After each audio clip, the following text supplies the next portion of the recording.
हमारे लिए आज की तिलावत रसूलों के अमाल उसका दूसरा बाब 42वीं आयत से लेकर 47वीं आयत तक।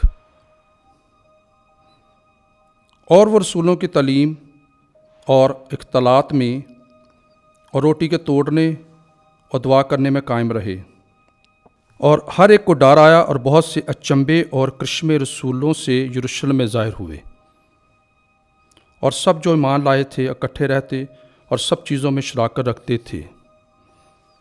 वो अपनी मलकियत और असबाब बेच बेच कर हर एक की ज़रूरत के मुआफिक सबको बांट दिया करते थे,